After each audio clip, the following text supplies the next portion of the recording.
The sprawling skyline of New York stretched endlessly beyond the towering glass walls of Alexander Hayes's office. Below, the city pulsed with life, cars speeding through avenues, people rushing to catch trains, but none of it reached him. The view that once made him feel on top of the world now felt distant and hollow. He stood motionless, his reflection in the glass a ghost of the man he used to be. Behind him, his phone buzzed again, a reminder from his assistant about yet another nanny application. He sighed heavily. 5 months, 6 nannies. Each one had left, leaving his son Liam more withdrawn and isolated than before. The departures weren't just failures. They were cracks widening in the carefully constructed walls of his life. "Mr. Hayes, your 7 o'clock is here." Miss Carter, the voice of his assistant, crackled through the intercom. Alexander adjusted his tie, a reflexive gesture he hadn't shaken after years of corporate discipline. "Send her in," he replied flatly. The heavy office doors opened, and Sophie Carter stepped inside. Her presence was unexpectedly calming, yet not what he had envisioned. There was no immaculate power suit, no forced formality. Instead, Sophie wore a simple navy dress that suggested ease and practicality. Her dark curls were neatly pulled back, and her warm, attentive eyes met Alexander's directly, without hesitation. "Thank you for meeting me at this hour, Mr. Hayes," she said with a quiet strength that caught him off guard. Alexander gestured for Sophie to sit in the chair across from his desk. He picked up the file from his desk, flipping through the information his assistant had prepared. "Your references are impressive, Miss Carter," he said, his tone neutral but probing. "However, I see that you've moved between several positions over the past few years." "I have," Sophie replied calmly. She sat straight, exuding quiet confidence without a hint of arrogance. "I believe in starting any work relationship with honesty. I typically work with families during periods of transition, divorce, loss, or other major changes. I stay until the children find stability, until the families regain their footing, and then I move on." Her words unsettled Alexander. His jaw tightened as he responded in a firm tone. "We're not a transitional family, Ms. Carter. We're not broken. I just need someone reliable to care for my son while I work." A slight smile curved Sophie's lips. "With all due respect, Mr. Hayes, your son has had 6 different caregivers in 5 months. That does suggest a transition of some kind, doesn't it?" Her directness hit Alexander like a jolt. Most previous candidates had carefully sidestepped the truth to avoid risking the generous salary. Yet, there was no judgment in Sophie's eyes, only a deep understanding that made him uncomfortable. "Tell me about Liam," she gently shifted the conversation. "What does he love? What makes him laugh?" Alexander faltered. He didn't know the answer. When was the last time he had heard his son laugh? After a moment of silence, he replied mechanically, "Liam is quiet and well-behaved. He needs structure and consistency." "All children do," Sophie agreed, nodding. "But they also need joy, Mr. Hayes, adventure, the freedom to express themselves, to be messy and loud sometimes." Alexander remained silent, his fingers unconsciously twisting the wedding ring still on his finger. "I appreciate your philosophy, but I need someone to maintain order in my household, not revolutionize it," he finally said. Sophie stood, smoothing her dress. "Mr. Hayes, if you're looking for someone to keep Liam quiet and out of your way, I'm not the right person for the job." She turned to leave. "Wait," Alexander called after her, almost involuntarily. Sophie paused, her hand on the door handle. "He likes dinosaurs," Alexander said quietly. "He has this old stuffed dinosaur he carries everywhere. I'm not even sure where it came from. Sometimes I hear him whispering to it at night, telling it about his day." Sophie turned around, her gaze soft. "Thank you for telling me that," she said gently. Alexander sighed deeply and leaned back in his chair. "The position is yours, if you want it," he finally said, his voice weary. The next morning, Sophie arrived at the Hayes mansion precisely on time. As she stepped inside, she was escorted to Alexander's study, where Liam sat curled up in a large leather chair, clutching his familiar stuffed dinosaur tightly. Sophie knelt gently to his eye level. "Good morning, Liam. I'm Sophie," she greeted softly. "Your dad told me you're quite the dinosaur expert. Is that true?" Liam glanced up at her, then quickly looked over at Alexander, as if seeking reassurance. He didn't reply, but his grip on the stuffed dinosaur loosened slightly. "Would you like to show me your room?" Sophie continued with a warm smile. Liam hesitated for a moment before giving a small nod. Alexander stood awkwardly, unsure of his role. Sophie smiled and turned to him. "I think Liam might feel more comfortable if you joined us. Just for a few minutes." Alexander reflexively checked his watch, prompting Liam to shrink into himself, clearly anticipating rejection. But this time, Alexander hesitated before answering. "Of course. Lead the way, buddy." Surprise flickered across Liam's face, and his eyes brightened slightly. He quickly slid off the chair and led them both upstairs. His bedroom was a stark contrast to the rest of the mansion. Unlike the cold, polished luxury of the house, this room exploded with color and imagination. Dinosaur posters covered the walls, and an intricate Lego dinosaur model dominated a small table. "Did you build this yourself?" Sophie asked, stepping closer to admire the structure. Liam nodded and whispered, "It's an Allosaurus." "Incredible," Alexander breathed, genuinely impressed. He realized he had never paid close attention to his son's room before. "Maybe you could show me how to build more dinosaurs," Sophie suggested with a gentle smile. "Though I bet you're way better at it than I am." Liam's eyes widened with surprise and excitement. "Dad helped me build this before. But that was before," he trailed off, his voice tinged with suppressed emotion.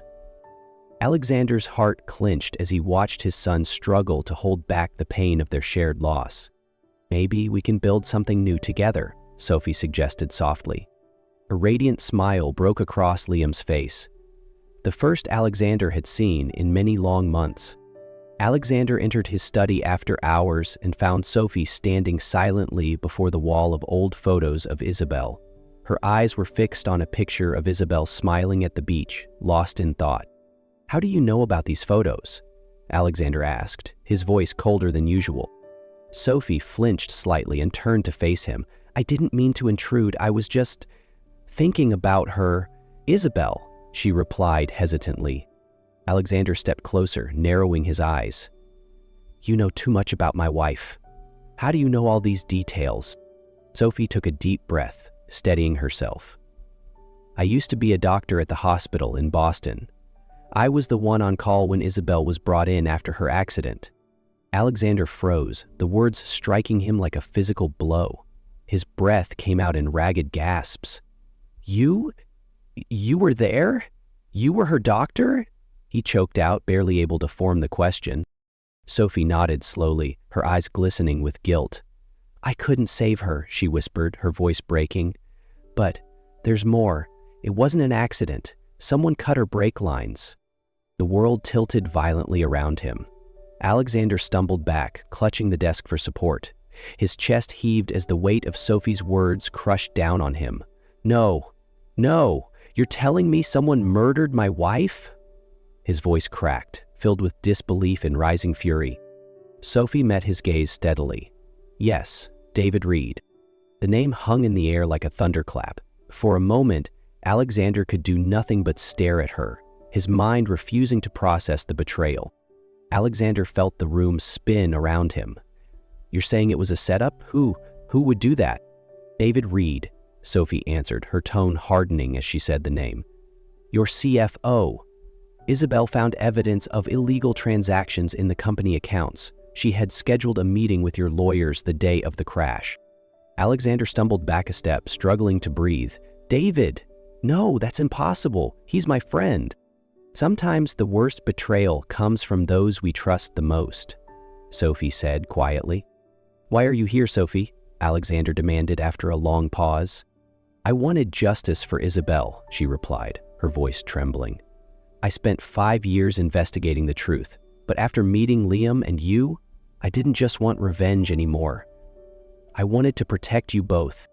Alexander sank into a chair, his mind racing with the weight of the revelations. He looked at Sophie with a mixture of pain and gratitude. "I need time to process all of this," he sighed. "But I know one thing. David will pay for what he did." "You won't have to face him alone," Sophie said firmly. "I'll be here to help you see this through." The following day, Alexander entered the boardroom exactly on time, his expression unreadable. In his briefcase, he carried the evidence Sophie had given him. His footsteps echoed in the tense silence of the room.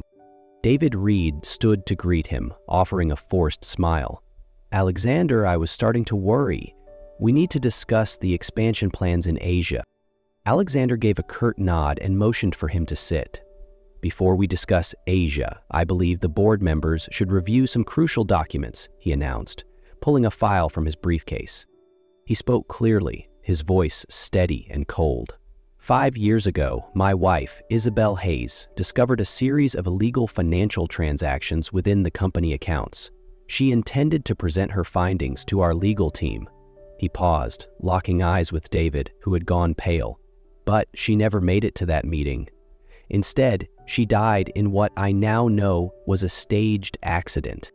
The room fell into stunned silence. The board members exchanged shocked glances. David stood abruptly, his face pale and glistening with sweat. The confidence he had worn for years cracked like fragile glass. "Alexander, this is ridiculous. You're bringing up something buried for years. The board isn't going to believe these accusations." "Sit down, David," Alexander commanded, his voice low and deadly. The room fell into tense silence. "The police already have everything," Alexander continued, his tone razor-sharp. "Wire transfers, forged accident reports, the bribes you thought no one would uncover." David's eyes widened in panic. He stumbled back a step, his gaze darting to the board members around him. This is a misunderstanding," he stammered. "I was protecting the company." The boardroom doors burst open, and officers entered. David's desperation turned to outright terror as they moved to arrest him.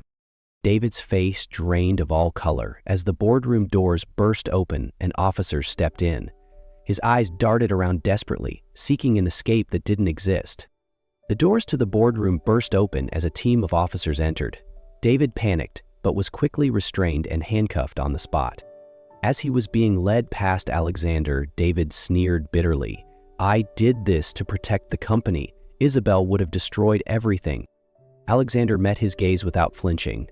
"No, David, you destroyed everything that truly mattered." When the meeting concluded, Alexander stepped out of the building, feeling as though a heavy burden had been lifted. Justice had been served. But he knew this was only the beginning of a long journey toward healing the wounds of the past. After the board meeting concluded, Alexander didn't return to the office. Instead, he drove straight to the cemetery. He stopped in front of Isabel's grave, where fresh flowers adorned the stone, likely Regina's doing. Alexander sat beside the headstone, tracing the engraved letters with his fingers. "I hope you'd understand," he murmured softly. "About Sophie, about everything. You always wanted me to find someone who could help me live again, not just survive." The gentle rustling of the trees around him seemed to whisper in response.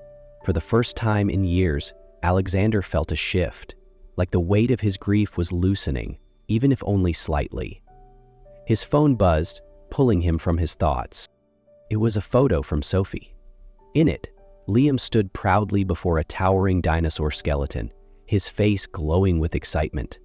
The caption read, "Saving the best facts for you. Take your time. We'll be here." A bittersweet smile crept onto Alexander's face. Maybe, he thought, healing wasn't about erasing the pain, but finding the strength to live for the ones who were still here. Alexander smiled through his tears. "You'd love him, Isabel. He's got your curiosity and courage." He stood, touching the headstone one last time before walking away. At the museum, Sophie and Liam were exploring the prehistoric marine life exhibit. Liam spoke animatedly about marine reptiles, drawing a small crowd of curious children. When he spotted Alexander, his face lit up. "Dad, did you know mosasaurus babies are born in the water? They have special flippers," he exclaimed, then hesitated. "But maybe Sophie can explain it better." "No way," Alexander chuckled, lifting his son into his arms. "I want to hear it all from you." They spent the afternoon wandering through the exhibits. Liam's laughter echoed through the halls, banishing the weight of past memories. Sophie watched them, her eyes soft with quiet affection, noting how much both father and son had changed. After leaving the museum, they stopped at an ice cream parlor near Central Park. Liam eagerly chose chocolate ice cream with dinosaur-shaped sprinkles. As he finished, he asked, "Can we walk through the park and look for more dinosaur footprints?" Alexander glanced at his watch, remembering his pending meetings, but when he saw the hopeful gleam in his son's eyes and Sophie's gentle nod of encouragement, he smiled. "Lead the way, buddy." They strolled along the familiar park path. Though it was the same route they had taken many times before, everything felt different now. "I received an offer from Boston General," Sophie said quietly. "They want me to head their department." Alexander stopped walking, his chest tightening. "When do they need an answer?" "Tomorrow," she replied, her voice thoughtful. "And what will you tell them?"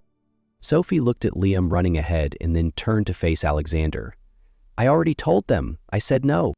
Alexander stared at her in shock. "You turned it down. That's a huge opportunity." "I found what I need here," she said softly. "My family is here. You and Liam. You're everything." Alexander gently took her hand, overwhelmed by gratitude and love. "I love you," he whispered. "We've both been through so much, but you've given this family something I never thought we'd have again. Hope." That evening, after Liam had fallen asleep, Alexander and Sophie sat together in the living room. New photos filled with laughter and joy now adorned the walls alongside the old ones of Isabel. The room, once cold and sterile, had become a space filled with warmth and life. "I have an idea," Sophie said softly, her hand brushing over one of the photo frames. "We could turn this room into a family memory space. Keep Isabel's photos, but add new ones beside them, something that connects the past and the present." Alexander glanced around the room, sensing the completeness it now radiated. He smiled gently and nodded. "I think Isabel would love that." They stood quietly, side by side, basking in the peace that had settled after all the turmoil.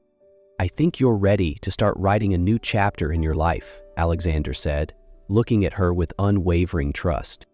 "Not just me," Sophie replied softly, taking his hand. They stepped out into the garden, the cool night air carrying the distant hum of the city. Stars scattered across the sky, silent witnesses to the path they had walked. Sophie leaned into Alexander's side. "Do you think we can really move forward?" she whispered. Alexander took a deep breath, gazing up at the stars. "We don't forget, but we learn to carry it, and with time, we build something new, something stronger." Their hands intertwined, a silent promise exchanged under the night sky. For the first time in years, Alexander felt whole.